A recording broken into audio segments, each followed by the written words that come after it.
Assalamualaikum warahmatullahi wabarakatuh. Alhamdulillahi rabbil alamin. Wassalatu wassalamu ala asyrafil anbiya'i wal mursalin, habibina maulana Muhammadin wa ala alihi wa sahbihi ajma'in. Man yahdihillahu fala mudilla lahu wa man yudlil fala hadiya lahu.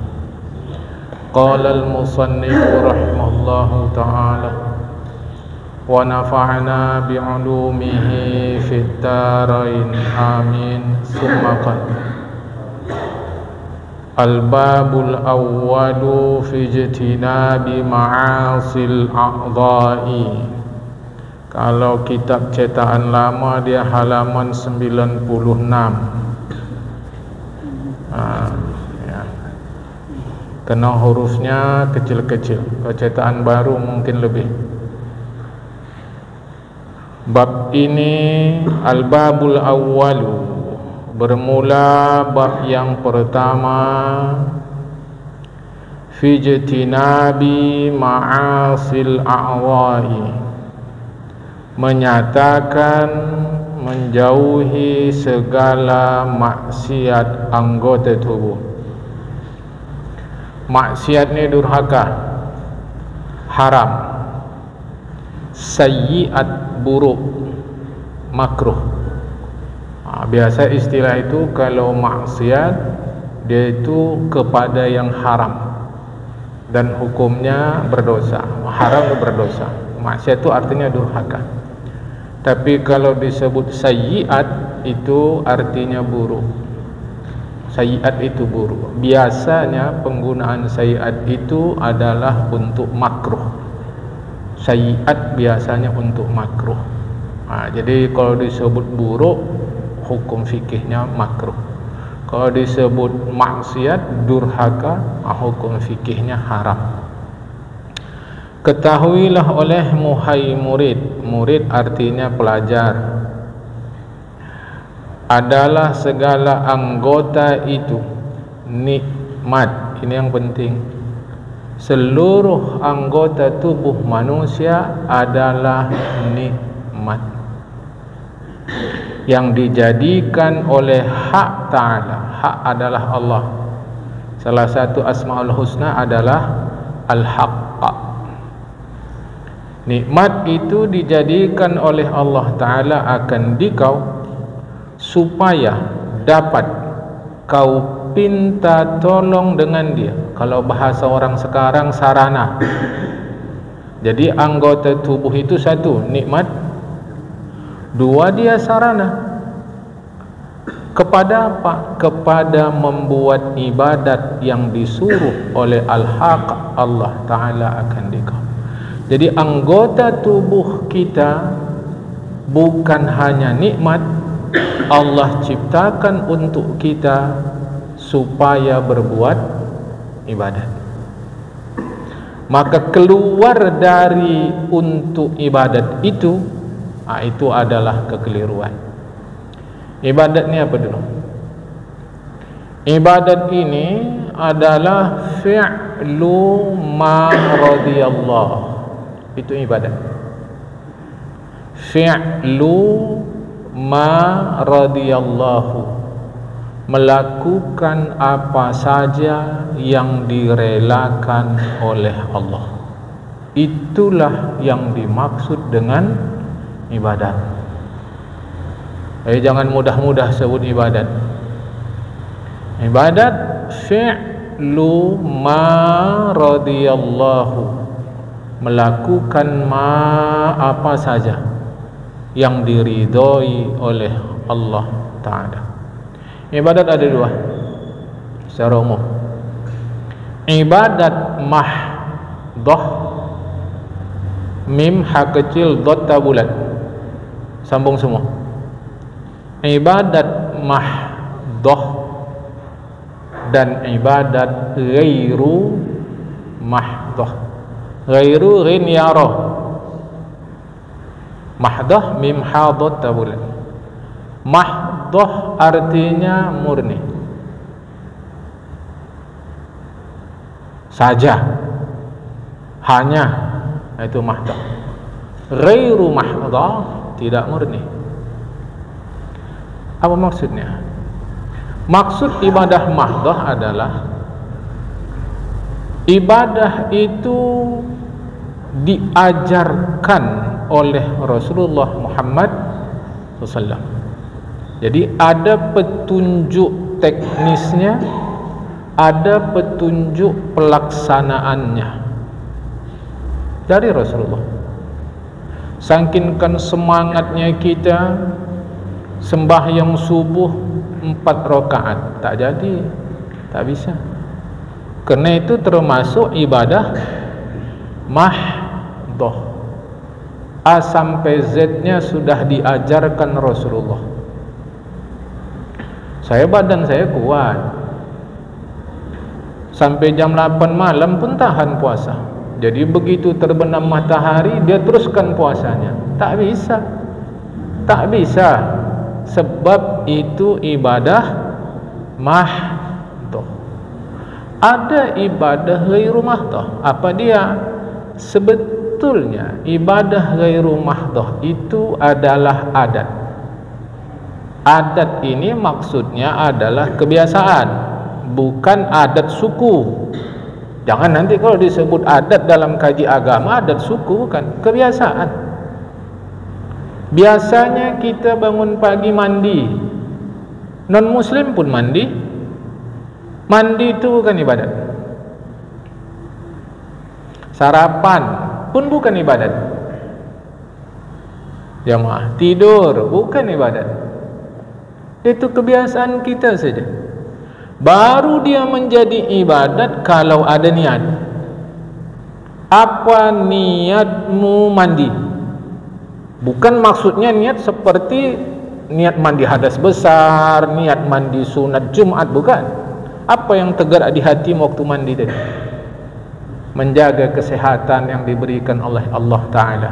Maka berubahlah dia dari adat menjadi ibadat. Apa niatmu makan? Menjaga kesehatan badan supaya bisa sembahyang. Berubahlah makan dari adat menjadi ibadat. Maka Nabi kesukaannya makan kurma, kesukaannya makan roti, kesukaan beliau makan kari, itu tak menjadi sunnah bagi kita. Tak mesti kita juga makan yang dimakan oleh Nabi. Tidak. Sebab itu adalah adat masing-masing daerah. Bahawa kalau ada orang mau tiru, tak ada masalah. Jadi ibadat itu ada mahdoh, ada ghairu mahdoh. Yang mahdoh itu adalah adat. Sebab niat berubahlah dia menjadi ibadat. Dah, ini nanti gini. Dan jangan mudah-mudah pakai kalimat semua bergantung hati, niat. Tak bisa. Ibadat yang adalah dia ghairu mahdoh itu asalnya adalah adat yang mubah. Perbuatan ini secara umum terbagi 3. Satu, ma'rufat, yang baik-baik.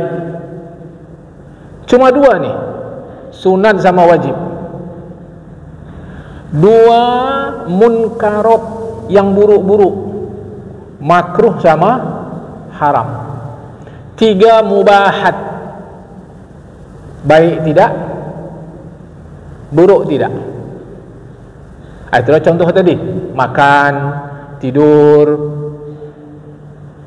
apa tadi, makan, tidur, mandi, itu mubah dan itu adat. Sebab niat berubahlah dia. Nah, yang mungkarot, yang ma'rufat dulu, yang ma'rufat, yang sunat dan wajib, kalau salah niat maka dia jadi salah. Apa niat kau puasa Senin Kamis tu? Supaya badan sehat. Salah niat, tak ada pahala, mutlak. Jamaah. Cuma nanti ulama menjelaskan, Cemana kalau niat puasa dia lebih kuat dari niat dia untuk sehat? Ada tak pahala dia? Itu nanti ada khilaf jamaah. Betul, kena puasa bukan untuk sehat. Puasa melaksanakan perintah Allah. Bahawa ada efek sehat itu nomor berikut. Maka ketika dia berpuasa sunat misal kata, atau berpuasa wajib niatnya untuk sehat, maka dia tak jadi ibadah.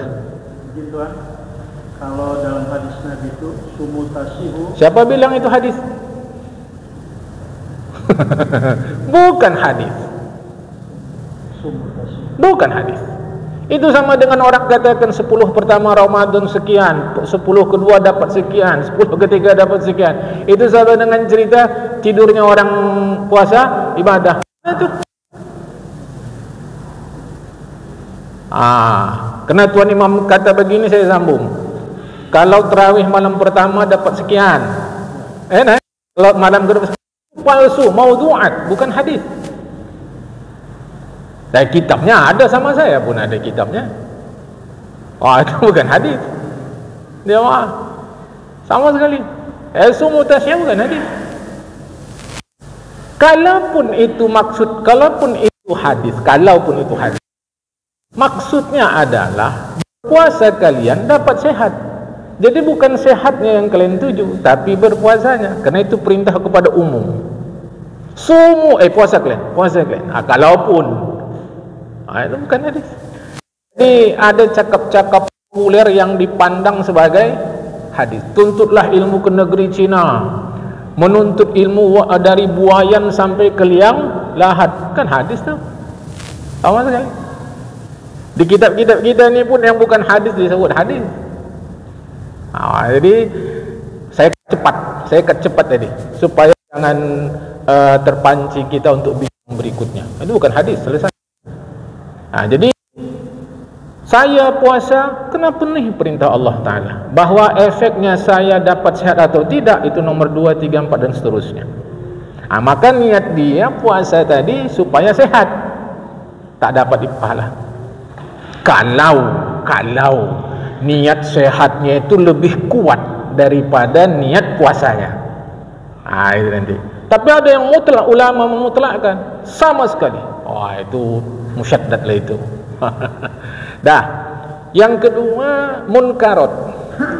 Yang mungkar dengan niat baik tak jadi baik. Yang ma'ruf dengan niat buruk jadi buruk. Yang mungkar dengan niat baik tak jadi baik. Dingin kali cuaca memang. Mau hangatkan badan dulu, kena jaga kesihatan tu wajib. Caranya minum khamar. Ada tak tu? Tengok tu kalimat. Niatnya baik tak? Baiklah, jaga kesihatan. Tapi minum khamar. Maka perbuatan buruk dengan niat baik tetap buruk. Apa niat kau korupsi ni? Ya, bantu pembangunan masjid lah. Apalagi kalau nak korupsi awak payah. Dengan dini masjid bisa terbantu. Ikhlas aku ni ta'ala. Kacau cara kawan ni. Tak bisa. Kerana di masyarakat laku kali kalimat tu, semua tergantung niat. Padahal kita mengajikan hadis ini sejak tahun 70-an lagi dah kita kaji jamaah. Itu hadis nomor 2 itu dalam Arba'in Imam Nawawi. Innamal a'malu bin niat. Amal tergantung niat, disapu ratanya semua. Amal tu ada mungkarat, ada ma'rufat, ada mubahat. Ma'ruf dengan salah niat jadi salah, munkar dengan niat baik tetap munkar. Lah yang bisa berubah itu yang mubah. Itulah adat tadi. Apa niat kau makan? Biar badan sehat, bisa sembahyang lagi, bisa silaturahmi, bisa baca Quran. Kalau adat kita di sini bisa wirid, bisa takziah. Maka makan ketika itu berubah menjadi ibadat. Seluruh anggota tubuh kita ini Allah jadikan tiada lain untuk sarana berbuat ibadat.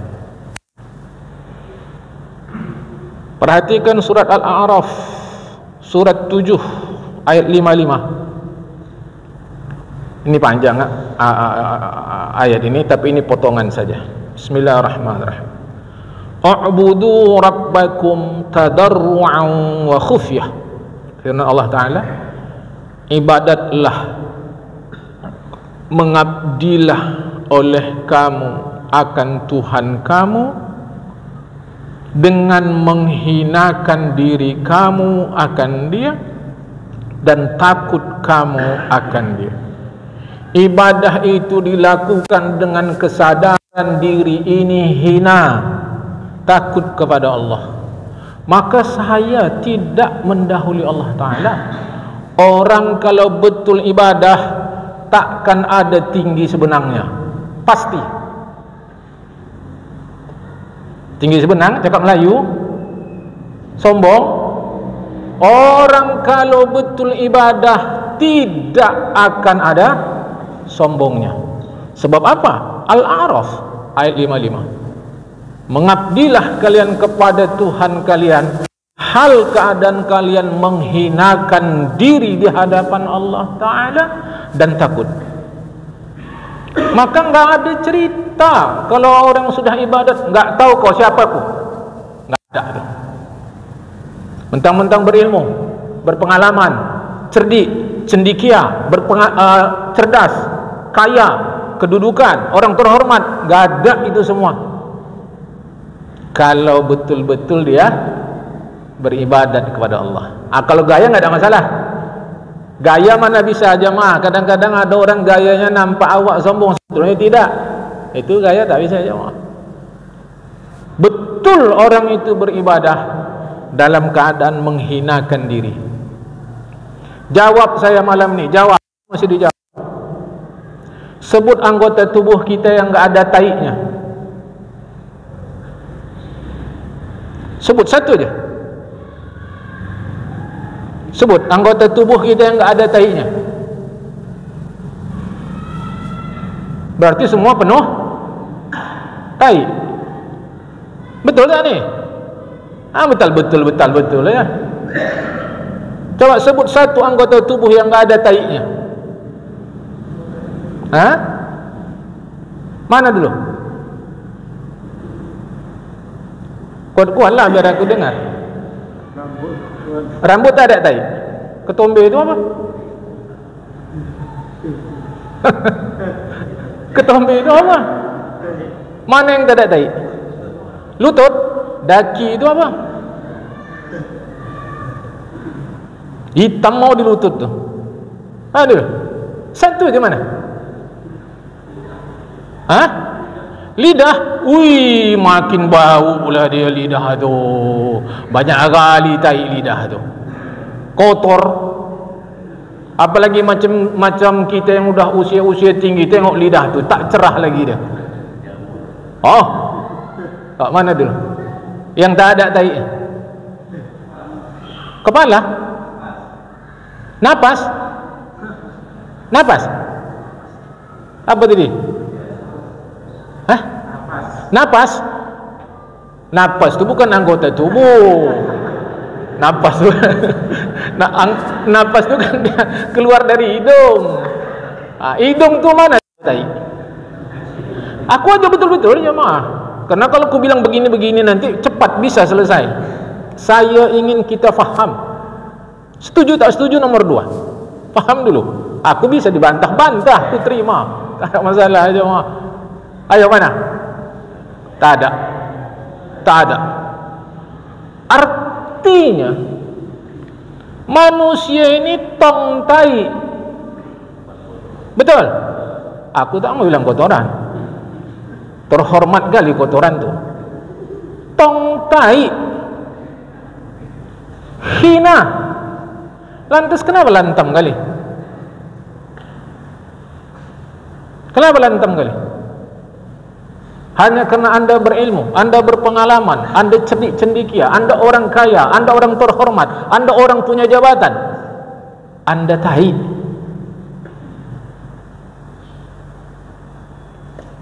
Anak-anak apa sombong? Maka saya, kalau orang serius ibadah, tak akan ada sombong. Kupastikan. Samping ayat Al-Quran bilang begitu, kenyataan begitu. Mana yang tak ada tai? Kambing tulen, kambing yang tulen kambing, dia bau, tak mandi. Coba manusia kalau tak mandi, bauan siapa? Manusia kah, kambing kah? Jemaah, sudah. Jadi anggota tubuh kita ini Allah jadikan untuk beribadah. Maka ketika anggota tubuh kita ini tidak kita gunakan untuk beribadah, patut diduga orang ini sombong. Tak berani memastikan, yang tahu dia sendiri, jemaah. Okey? Baru nanti ada bantahan.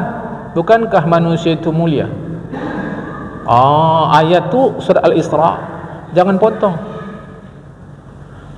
Manusia itu mulia kalau dia menggunakan akal fikirannya mengimani Allah Subhanahu wa taala. Jemaah, Al-Isra tu laqad karamna bani Adam bima dan seterusnya. Jemaah. Nah, jadi surah 7 ayat 55 menjelaskan itu. Mengabdilah, beribadatlah kamu akan Tuhan kamu dengan menghinakan diri kamu kepada Dia dan takut kamu akan Dia. Takut ni tak saya jelaskan lagi kerana sudah saya jelaskan yang lalu.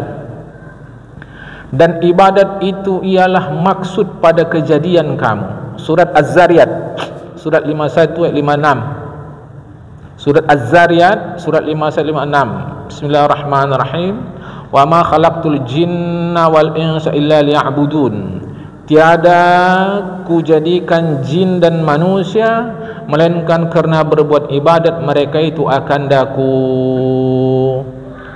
Maka jika tiada kau perbuat ibadat mahdoh, ghairu mahdoh, jika tiada kau perbuat anggota tubuhmu yang Allah jadikan itu untuk beribadat mahdoh atau ghairu mahdoh, maka sesungguhnya telah kau menyalahi dengan yang dijadikan Allah Ta'ala akan dikau.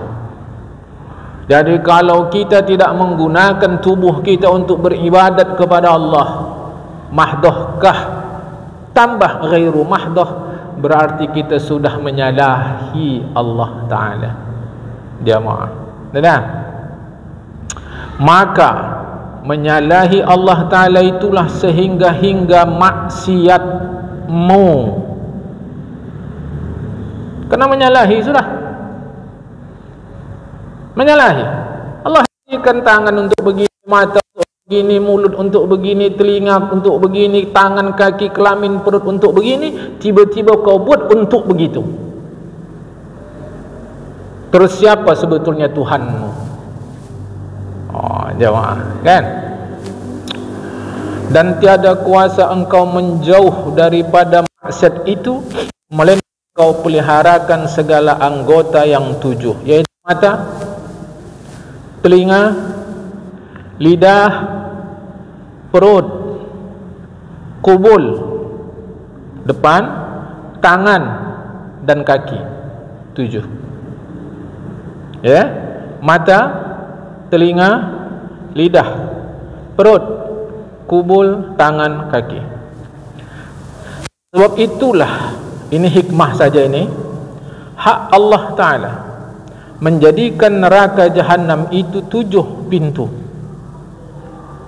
Supaya, maksud supaya ini antara hikmahnya adalah kau masuk ke dalam satu pintu daripadanya dengan satu maksiatmu daripada anggota itu. Orang bisa masuk neraka sebab mata, selamat mata bisa sebab telinga, selamat telinga bisa sebab lidah, selamat lidah bisa sebab perut, terus kubul, tangan dan kaki. Itu ini harus kita selamatkan. Maka peliharakan olehmu akan matamu daripada melihat yang haram, seperti perempuan yang halat. Halat itu artinya yang boleh kita nikahi. Jaga mata daripada melihat. Perhatikan kalimat itu, bukan terlihat. jaga mata dari melihat yang haram, seperti perempuan yang halal kita nikahi, dan orang muda belia yang baik itu ganteng. Jamaah, jadi jaga mata dari melihat yang haram, karena laki-laki pun bisa berhubungan dengan laki-laki. Maka agama melarang, jangan terpesona kepada lelaki ganteng. Jangan bilang tidak. Nanti kalau kita buka sejarah jamaah, mengerikan sejarah kita ini. Perkara perhubungan laki-laki dengan laki-laki. Kalau saya sampaikan nanti marah kita sama saya nanti. Ya, jadi ini mau diingat-ingat. Jadi menjaga mata dari melihat perempuan maupun laki-laki dengan syahwat. Jadi nomor satu, jangan sengaja melihat. Kalau toh sengaja juga, seperti dokter misal kata, jangan dengan syahwat. Kalau terlihat, jangan diikuti. Nama kita kerja keluar, manalah mungkin awak tunduk begini. Kita pula entah jualan, bang beli ini, yang mana kata awak? Mana ada peraturan begitu? Jamaah, pokoknya yang mana lah pokoknya. Yang mana kau mau beli? Yang ini?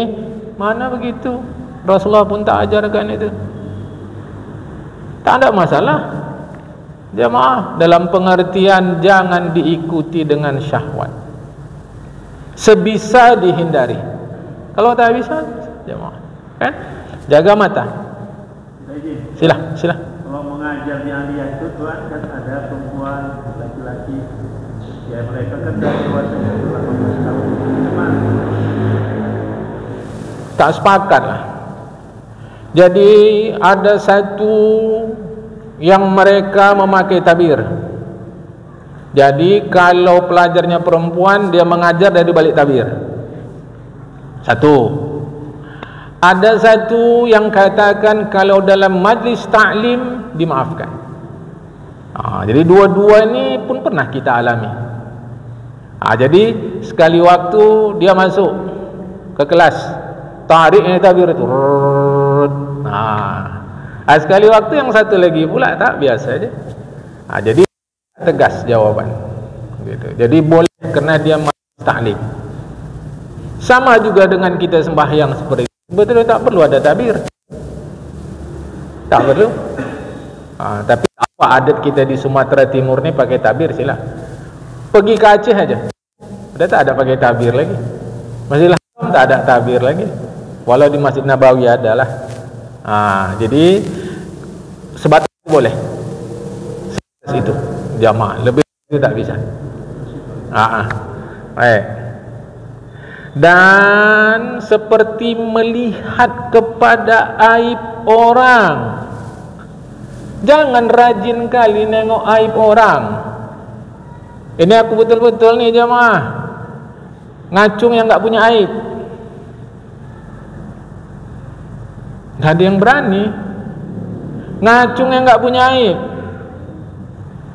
Tuh, saya pun sama. Kita semua ni melulu penuh aib. Maka dari itu mata tu besar-besarkan nengok aib diri sendiri, kecil-kecilkan nengok aib orang. Ini panau orang di selangkangan pahanya pun tahu awak. Kan ngeri ini udah. Coba dulu. Sudah pula kita macam Rokib Atid, rajin kali mencatat aib orang. Padahal aib kita melulu sangat banyak jamaah. Jangan salah kita kepada istri, kepada anak, kepada orang tua. Salah kepada diri sendiri pun cukup banyak. Gak mau itu diperbaiki jamaah. Sebab makin ke sehari angka umur kita bertambah, sesungguhnya itu semakin mendekati garis finish. Sampai umur saya sekarang 60, 70, 75, itu makin mendekati garis finish. Tuhan belum matikan kita, itu kesempatan memperbaiki diri. Jaga mata, jangan tahu kali aib orang. Jemaah, kadang khatib Jumat pun di khutbah buka aib orang.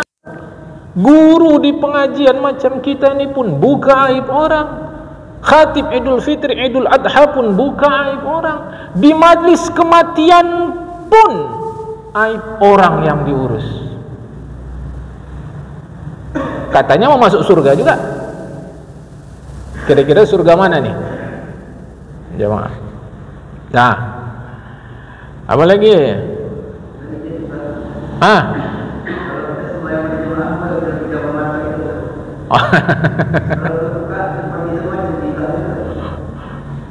Ini persoalan fikih. Bolehkah pejam mata waktu sembahyang? Tengok-tengok. Dengan pejam mata dia bisa khusyuk, pejamlah. Kalau dengan buka mata dia khusyuk, bukalah. Jadi tengok orang tadi. Kalau dia dengan pejam mata khusyuk, pejam mata. Tapi kalau dia dengan buka mata pula khusyuk, buka mata. Terkadang ada dengan tutup mata itu malah makin menerawang fikiran. Ada yang begitu. Ada pula dengan dibuka mata menerawang fikiran. Ada yang begitu. Jadi pulang pada orang tadi. Jadi kalau rasa dia membantu dia khusyuk dengan menutup mata, sunat bagi dia menutup mata. Jadi kalau dengan menutup mata makin jelas peristiwa tadi, makin jelas, makruh dia menutup mata, sunat dia membuka mata. Oke? Masih? Dah? Ya.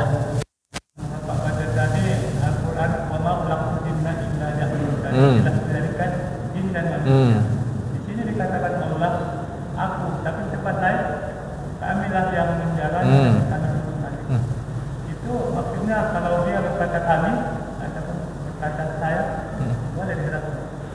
Nanti belajar ilmu tafsir, jamaah ya, nanti belajar ilmu tafsir.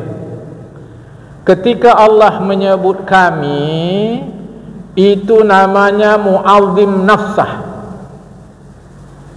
Jadi ketika Allah menyebut kami, itu mu'azzim nafsah. Jadi Al-Quran itu mudah didekati dengan sastra Arab. Bukan makna kami itu lebih dari satu.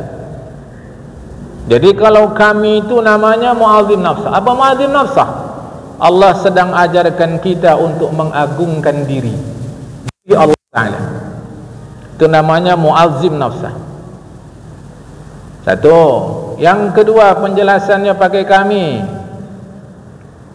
Biasanya Al-Quran yang pakai kami, di dalamnya itu ada kesertaan malaikat. Biasanya misal kami turunkan hujan dan seterusnya, di dalam itu ada kesertaan malaikat.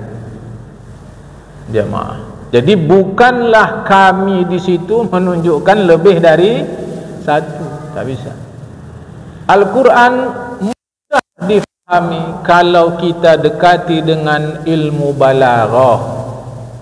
Ilmu balaghah itu ilmu sastra Arab. Ihdinas siratal mustaqim. Tunggu, itu nanti jauh sekali. Fawailul lil musallin. Celakalah orang yang sembahyang. Maka supaya selamat, usah sembahyang. Jelas ayat. Jelas ayat. Celakalah orang yang sembahyang, maka selamatlah orang yang tak sembahyang. Padahal maksud ke sana. Ihdinas siratal mustaqim, tunjukilah kami Allah ke jalan yang lurus. Berarti yang sembahyang masih sesat, karena masih minta jalan lurus. Untuk memastikan sudah dapat jalan lurus, maka kita tak perlu lagi sembahyang. Karena selama orang sembahyang berarti masih sesat. Buktinya dia minta jalan lurus, berarti jalannya masih bengkok. Maka yang betul kita yang sudah tak sembahyang. Tak bisa. Jadi Al-Quran itu penuh dengan sastra Arab, jamaah. Maka memahami Al-Quran pakai sastra lebih mudah. Ayat-ayat hukum di dalam Al-Quran itu sangat sedikit, sangat sedikit. Bahkan tentang jenazah tak ada, tentang ngurus fardu kifayah jenazah tak ada di Al-Quran. Tak ada sama sekali. Ayat solat lebih sedikit dari ayat tentang keluarga. Dari mulai macam mana mencari istri, mengurus istri hamil, mengurus anak setelah lahir, sampai nanti persoalan talak, rujuk, waris.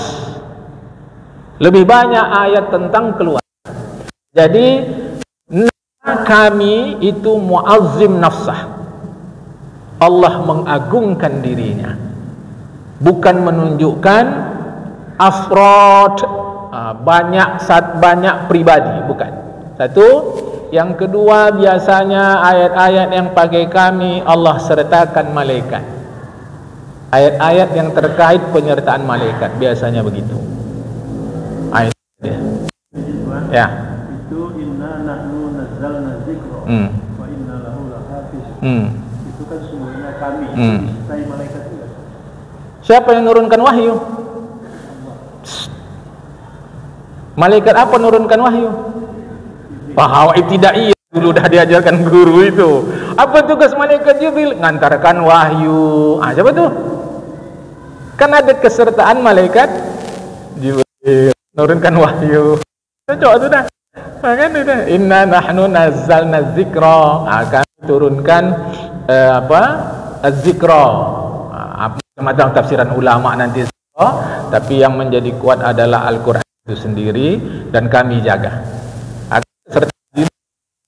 Lantas sekarang kalau ada orang mau Al-Quran, kenapa tak bisa? Karena dijaga melalui siapa? Para ulama. Di dunia ini jemaah banyak penghafal Quran yang ahli, bukan sekadar penghafal. Dia ahli dalam Quran itu. Jadi kalau selip sikit itu ketahuan. Perlu kita orang Islam membela Al-Quran. Sebab orang Islam sudah pasti dibelanya itu. Orang cendekiawan non-muslim pun yang menekuni Al-Quran, dia pasti katakan Al-Quran itu wahyu. Dan itu diantara penelitinya saya sebut karena ini Profesor Isuzu dari Jepang. Dia mengatakan itu Al-Quran, kalau diambil saja satu kosakatanya, dicabut, dihapus, rusak seluruh Al-Quran. Itu menunjukkan Al-Quran dari awal sampai ujung adalah sebuah rangkaian yang cukup. Dia non-muslim. Orang Islam tahu lagi, saya silah membela. Atau ini non-muslim yang jujur, pasti dia akan katakan itu. Ya. Dan tidak satu dua non-muslim yang menekuni Al-Quran. Tidak satu dua. Walau dia tetap non-muslim, hafal Al-Quran. Nah, jadi memang lebih enak Al-Quran itu kalau kita dekati dengan sastra Arab. Tapi kan dia lengkap. Hukum ada di situ, sejarah ada, informasi sejarah ada di situ, nahwu sorof ada, semualah ada di situ. Tak bisa kita katakan sepihak. Itu jawabannya. Jadi kami dan aku. Sebaiknya jangan diterjemahkan saya. Sebaiknya. Bukan ku kata salah. Sebab saya itu asal bahasa Melayu sahaya. Sahaya itu buang hanya jadi saya. Sama dengan bahagian menjadi bagian, bahasa menjadi basa. Sedangkan saya itu adalah kedudukannya sebagai hamba. Maka kurang baik kalau diterjemahkan tidaklah saya, tapi aku. Itu. Kalau diterjemahkan pun tak salah. Tak mungkin kita mengatakan Allah itu budak, mustahil. Anak-anak pun tahu itu. Tetapi maksud saya penggunaan kosakata itu mestilah yang tepat. Gitu. Masih lagi? Dah? Baik, kita teruskan.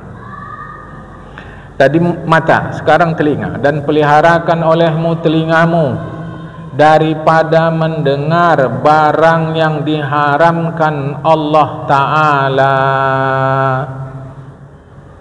Ini diharamkan Allah, jangan didengar. Sengaja mendengar berdosa, terdengar cepat istighfar. Seperti mendengar segala perkataan bid'ah, yaitu yang tidak mufakat dengan syariat. Perkataan-perkataan yang tidak mufakat dengan syariat. Apa itu?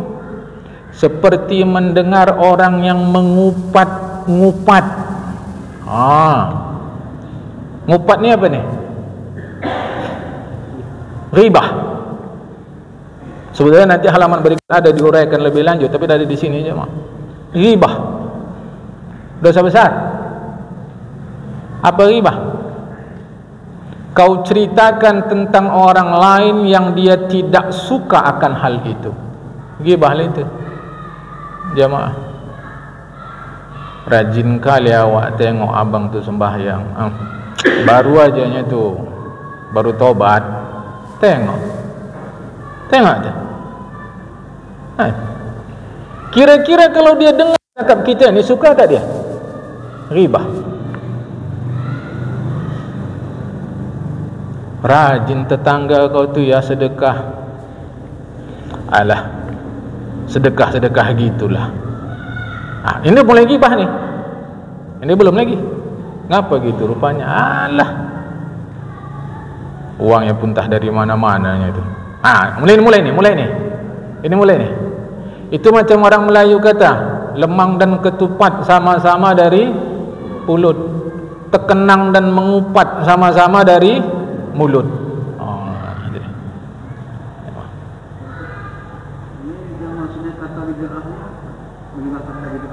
Itu yang tak sesuai dengan syariat. Kan ada situ tu yang tidak sesuai dengan macam mana dia. Ada di antaranya ngupat. Mana sesuai dengan syariat tu? Itu lain hal. Jadi ketika mengatakan sesuatu tentang orang lain yang kalau dia dengar yang kita katakan dia tak suka, maka itu disebut ngupat. Jamaah, dia ngupat. Bisa dengan ucapan, bisa dengan isyarat.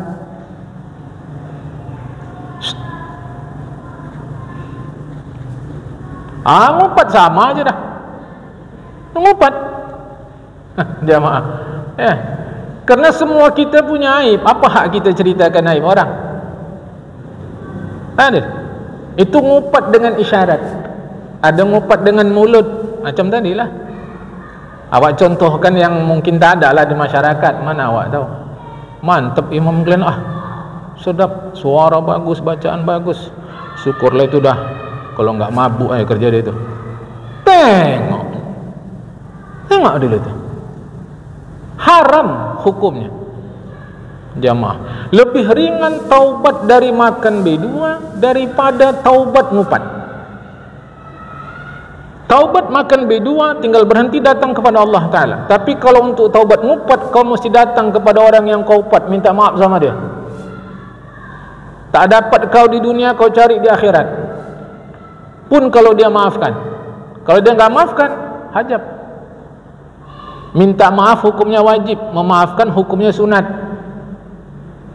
Kata Imam Nawawi, aku ngutip kitab Al-Azkar, tak bisa baca Arab, beli terjemahan. Tak ada duit, kumpul-kumpul duit kita untuk membelikannya. Minta maaf wajib, memaafkan sunat. Apa jadinya kalau orang yang kita ghibah di dunia tak dimaafkannya kita di akhirat? Jemaah, jangan ghibah-ghibah. Kalau tak ada yang mau dicakapkan, diam. Kebas mulut, telan kulum-kulum kerikil. Jangan permen. Kerikil tu taruh sini. Tu kulum-kulum. Aku tak tanggung jawab kalau ada yang mempraktekkan ya. Itulah yang dipraktekkan oleh Abu Bakar Siddiq. Abu Bakar Siddiq mengulum kerikil supaya dia tidak cakap. Ini kita ni sembarang duduk, asal duduk aib orang ceritakan, asal duduk aib orang ceritakan. Kita sama duduk ngaji ni, sama duduk ngaji ni, ada sebelah kita ngantuk, kode sama sebelah, ghibah. Nanti tambah lagi tu, ini bangsa penidur ni, ha, tu ada ni, ghibah.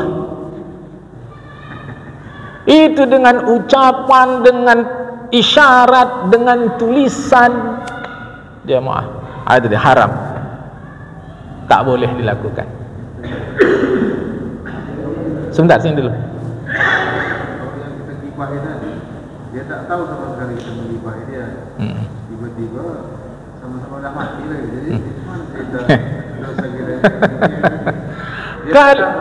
Kalau yang kita ribah, sesuatu yang kita ribah itu bukan orangnya, tapi benda yang kita ribah itu didengar sudah sama dia, atau tahu dia, tapi tak tahu dia siapa yang mengribahnya, tapi dia tahu bahawa dia diribah, tak ada jalan lain, minta maaf sama dia. Tapi kalau benda yang kita ribah itu tak sampai ke dia, kalau bahasa kita, tak angleh dia, tak dengar dia, tak tahu dia, tak sedar dia, dia diribah, cukup datang kepada Allah Ta'ala. Namanya istihlal, meminta halal. Hati-hati, jangan ribah. Kau dah mati dua-dua, selesailah. Kita mau macam mana lagi? Tinggal nanti di akhirat macam mana orang ni lah, tak ada jalan. Tinggal lagi ahli waris lah. Ahli waris si peribah buatkan kebaikan-kebaikan atas nama orang yang diribah. Kita tahu ayah mak kita meribah dia, ayah mak kita pun dah meninggal, dia pun dah meninggal, buat baik dengan niat pahalanya kasih kepada orang yang diribah. Mudah-mudahan di akhirat nanti terbuka hati dia memaafkan ayah mak kita. Itu kalau mau kitab Melayu, baca kitab Tuhfatur Raghibin, tipis saja tapi bagian ujung. Kalau kitab Arab tebal-tebal banyak lah. Okey, sudah. Semua ada itu tak selesai dekat apa.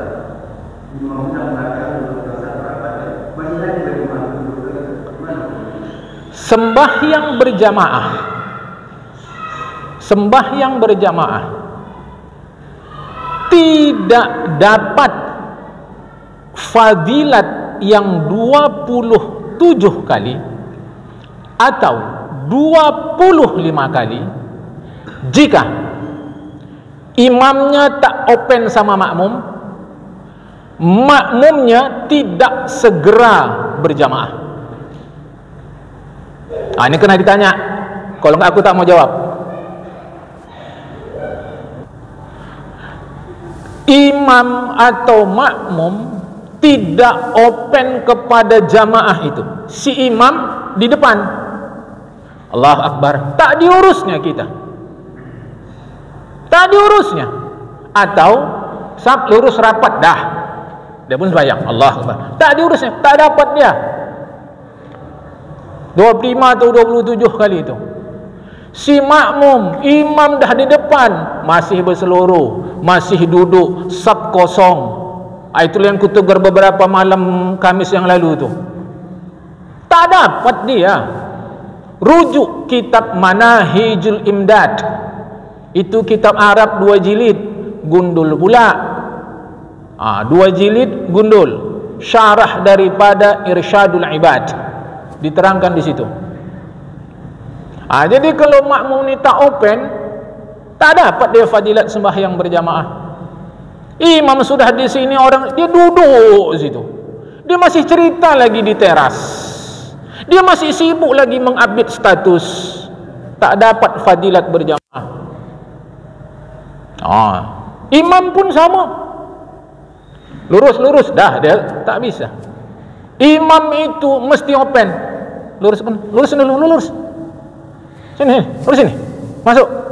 Bila ditengok imam di belakang dia kira-kira tak bisa menggantikan dia nanti, imam boleh itu minta orang ini geser kau suruh masuk sini.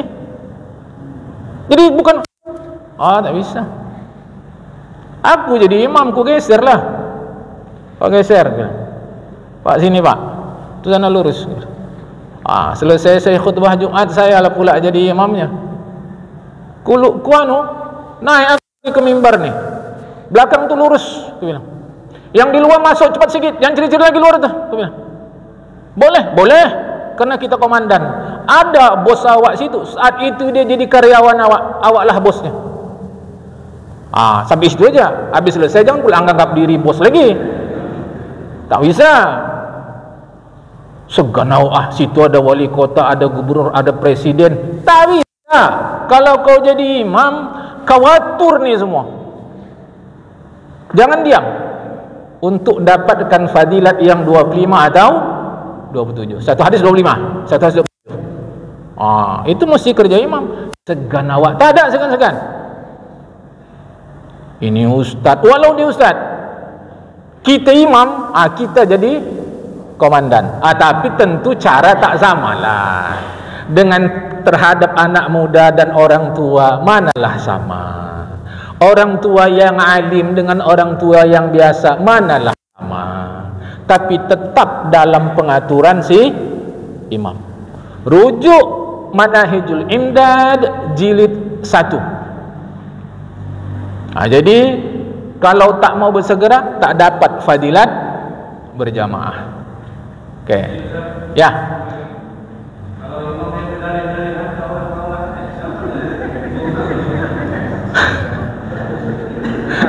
Ini jawaban saya 2. Ini jawaban saya, pertanyaan ini 2. Cocok. Ini cocok. Tetapi jangan tersinggung pengurus Masjid Al-Hikmah. Jangan tersinggung. Nomor 1, masjid punya tanggung jawab menetapkan imam rawatib. Mesti tanggung jawab. Kalau tidak, dia kacau balau. 1. 2, jawaban pertanyaan itu, tak dapat fadilat berjamaah orang-orang nih yang tolak-tolak diri. Jelas tak dapat. Sebab dia dah berdiri di depan pun tak diurusnya awak, dia tak dapat.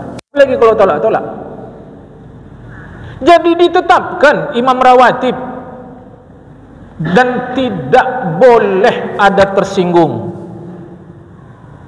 Ini cuma berikut ni lah. Yang cuma berikut ni bisa setuju, bisa tidak. Saya di seberang, masa kuliah lah di seberang,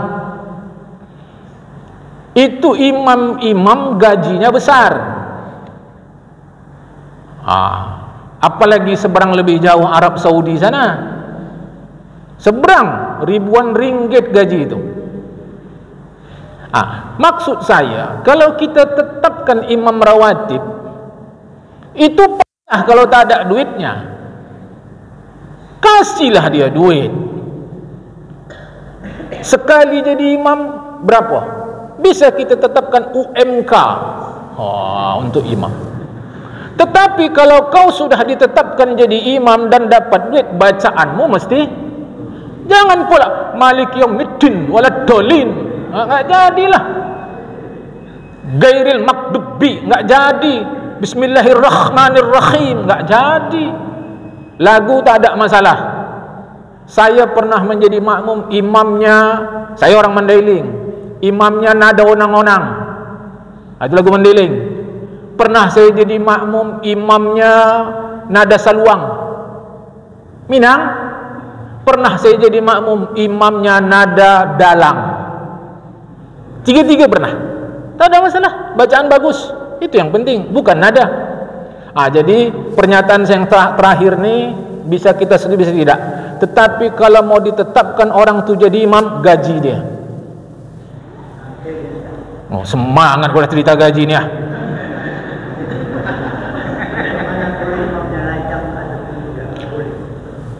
Lajang atau dudah? Pertanyaan abang macam mana? Boleh atau tidak? Kan gitu. Aku sampai sekarang enggak ngerti kenapa ada persoalan lajang tak lajang. Sampai sekarang enggak ngerti saya. Apa masalah dia? Pernah saya dengar Kalau lajang pikiran tu dah kemana-mana, aku bilang yang udah kahwin tu pun tetap juga pikir betina kemana-mana tu, aku bilang. Lebih parah. Jadi yang udah kahwin-kahwin ni pun waktu sembahyang ingat juga dia tu betina yang dah mana-mana tu. Kalau itu salah, maka tak ada masalah. Lajang-lajang apa masalah? Lajang suara bagus, bacaan bagus, awak aturan ngantuk jadi tak ngantuk. Apa masalah? Ini nanti udah masuk tua, nada pun tak tentu, bacaan Bismillahirrahmanirrahim. Awak yang udah malas sembahyang makin malas itu. Fakta. Jangan tersinggung, jangan tersinggung, jangan tersinggung. Jadi tak ada masalah. Untuk kitab Melayu tipis saja dia. Masalah masbuk dan muafiq sikit aja, tipis saja kitab tu. Dijelaskan situ. Siapa mau jadi imam? Tak ada masalah. Cuma adatnya yang sudah nikah, kalau cara orang dulu mantap-mantap. Adat-adatnya lah. Biasa kalau dah nikah dia udah tua, umur pun apa bacaan bagus, fikir biasanya. Kalau sekarang awak tengok ngeri yang udah nikah ni pun. Aku tak bilang ya.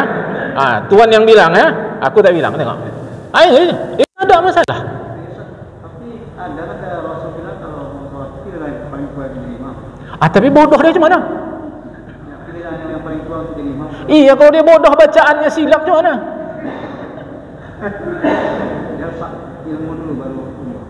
Nanti khilaf itu ulama dalam mazhab Imam Syafi'i didahulukan yang mengerti fikih daripada bahkan yang bagus bacaan. Aku masih Al-Qismul Ali lagi. Datang saya ke rumah kawan kami, alim bapak tu. Saya suruhnya jadi imam. Ayo. Tahun 90-an tu. Kata Rasulullah yang tua-tua tu, yang tua berlemak, bukan tua terjemur. Tua berlemak dia. Bacaannya bagus, orangnya tawaduk, menjadi penasihat. Awak pun mau kalau itu jadi imam. Sedap. Ini kadang imam habis mimpin sembahyang celana pendek dia. Macam mana tu? Jangan bilang tak ada. Sebelum dia jadi imam, habiskannya rokoknya segitu dulu. Macam kalau tak dihabiskannya mati dia. Jangan bilang tak ada. Dia imam tak kumur-kumur. Coba dulu. Ambil yang mudah, yang bacaan yang bagus, pikirannya belum kotor, pikirannya masih cerdas, jadikan dia imam. Saya tak tolak yang tua, tapi tua macam mana? Jemaah kan, ini harus pandai. Jangan salah-salah faham. Tapi yang muda pula jangan gara-gara penjelasanku malam ini jadi fitnah. Sila. Bagaimana tani imam yang sepotong-sepotong ini? Maksudnya? Taninya sepotong-sepotong. Macam mana? Ayat itu. Di dalam kitab Fathul Mu'in, di dalam kitab Fathul Mu'in, hasyiahnya I'anatul Talibin, yang terbaik adalah membaca surat penuh walau pendek daripada panjang-panjang. Tapi satu-satu tidak. Untuk sembahyang selain tarawih, untuk sembahyang selain tarawih lebih bagus surat penuh walau pendek daripada panjang-panjang.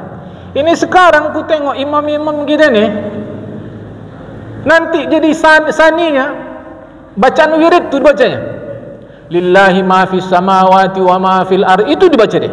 Salah tidak? Tapi tetap lebih bagus yang pendek tapi tuntas. Jadi waktu dia membaca lillahi ma fis samawati itu sampai ujung Al-Baqarah yang gundah gulana aku. Bukan dia. Takut aku lupa. Jadi wirid nanti itu. fa'lam annahu la ilaha illallah. Sedang sembahyang, jangan bilang tidak. Itu ayat wirid. Itu yang gundah aku. Kutunggu itu waktu itu memang. Kutunggu. Jangan salah imam nih. Jangan salah nih. Nanti terus wirid tuh. Dah, nanti diambilnya satu ayat kursi. Allahu la ilaha illahu wal hayyul qayyum, selesai. Baru nanti rakaat keduanya dibantinya nanti alhaqumut takasur. Kan ngempar. Maka minta izin saya kepada pengurus lagi. Aku takut nyampaikan gini, kalau udah pengurus tersinggung kena pecat aku nih. Takut awak. Kepada pengurus Al-Hikmah, dulu seingat saya ada poster. Poster itu berasal dari fatwa Syekh Abdullah As-Sayyid Ba'alawi Al-Haddad. Syekh As-Sayyid Al-Habib Abdullah Ba'alawi Al-Haddad. Beliau tulis itu, maghrib hari Senin rakaat pertama ini, rakaat kedua ini. Saninya maghrib hari Selasa rakaat pertama ini, rakaat ada itu. Bagus itu kita amalkan. Bagus itu.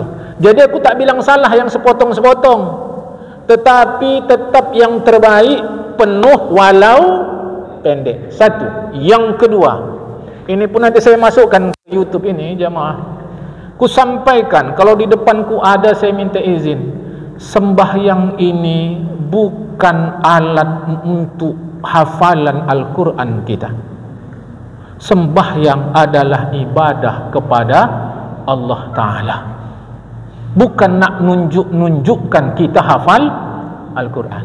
Kalau aku jadi imam, ni akulah pula, kalau aku jadi imam, ayat aku selalu inna a'tainakal kautsar qul huwallahu ahad, selalu itu ayatku. Jarang kali saya pakai alhaqumut takasur dan wailul, apalagi pakai al-qari'ah, apalagi pakai jarang. Kenapa? Kerana jamaah ni asal mau sembahyang dah bagus dah. Kalau buat lama-lama tak tentu nanti itu jamaah, lama kali pun. Makanya saya kalau jadi imam, inna a'tainakal kautsar qul huwallahu ahad, inna a'tainakal qul huwallahu ahad, dah selesai. Terakhir, kalau ada mau tanya sila, aku tak ada masalah jamaah. Pak Imam, tengoklah makmum kita.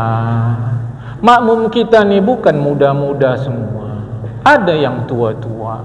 Jangan sor-sor sendiri. Di kiriku bapak itu menggeletar kakinya, sangkinkan lamanya si imam. Nampakku menggeletar kaki bapak tu. Kasihan awak. Andailah dalam fikih ada mekanisme menegur si imam, ku tegur itu. Pendekkan ayat kau tu mam, dah menggeletar nih. Tapi kerana tak ada mekanisme itu, tak ada, maka kepada tuan-tuan imam, kalau sembahyang sendiri, buatlah ayat yang pendek-pendek. Kalau sendiri, buatlah yang panjang-panjang, sesukalah. Tapi kalau pas jadi imam, buatlah yang pendek-pendek. Kalau zaman sekarang ni asal mau aja sembahyang orang dah paten dah mak, dah paten dah. Nanti pas jadi imam panjang ayat tu, pas sembahyang sendiri pendek. Aku tak, tuan imam, aku tak ada maksud apa-apa ni. Takut aku nak pecat ni. Dah. Kalau mimpin doa pendek-pendek, ini kalau mimpin doa sampai turun tangan awak, tak siap-siap, jangan bilang tidak. Tapi kalau kau sendiri nanti berdoa, doalah sepanjang-panjangnya. Kalau berjamaah begini, jamaah, minta yang pendek-pendek. Aku ingatkan betul. Dua jangan lupa diminta. Satu, Allah maghfir lana zunubana waliwana. Yang kedua, Allah makhtim lana bihusnil khatimah. Dua tu jangan lupa. Jangan lupa jamaah. Ini saya beritahukan. Ya, jadi saya minta izin, pertanyaan tadi itu singkat jawab. Sebetulnya bisa Tapi itu ada deretan-deretannya, jamaah. Deretannya ada. Dan aku tak tahu maksud penanya ni mau nembak siapa ni, aku tak tahu ni. Kalau ada yang tertembak, tumbukkan penanya, jangan aku. Aku menjawab saja. Ayolah jamaah, ayolah. Bagus-baguskan sembahyang kita jamaah. Ayolah, ayolah. Hanya sembahyang itulah yang dijemput Rasulullah langsung ke langit. Selebihnya di bumi. Okey, minta izin saya, mohon maaf saya kalau ada salah-salah. Mudah-mudahan saya baik, kita baik semua jamaah. Ya, bentar dulu. Kasih tanda ya. Kasih tanda jamaah. Biar nanti kita dari situ sajalah. Bentar ya. Kasih tanda dulu. Baik, sampai sini dulu. Assalamualaikum warahmatullahi wabarakatuh.